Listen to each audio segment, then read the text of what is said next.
That night, the rain came down in sheets, blurring the road into a watery mess of fear. A man stood outside a repair shop, just moments from closing.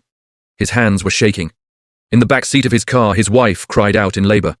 Their tire had blown out, and the hospital was still miles away. He pleaded with the shop owner for help, just for a few minutes. The owner's response was cold and sharp. The shop was closed. It wasn't their problem.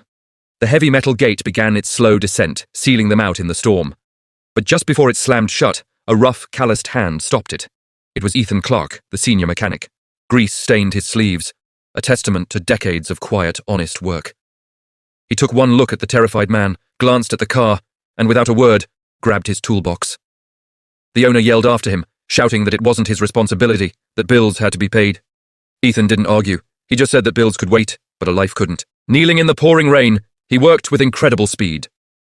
The storm soaked him to the bone, but his hands were steady and sure. From the car, the woman cried that she couldn't hold on much longer. Just moments later, the tire was fixed. The engine roared back to life. The relieved father tried to press a wad of cash into Ethan's hand, his eyes filled with grateful tears. Ethan gently pushed it back. "Save it for the baby," he said softly, "and just help someone else someday when they're desperate." The car sped off into the night, disappearing into the storm. Years went by. One evening, Ethan collapsed at home, a crushing pain seizing his chest. His daughter rushed him to the best heart center in the city.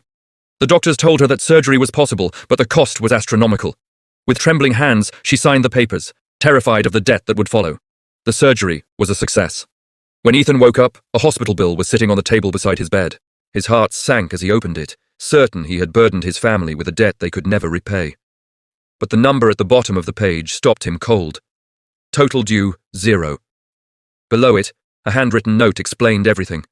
It said the bill had been paid in full years ago, on a stormy night, by a man whose tire he had fixed, allowing him to get to the hospital in time for the birth of his child.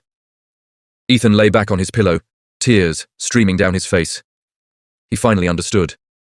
A few minutes of kindness, given freely in a storm, had just come back to save his life. Thanks for watching.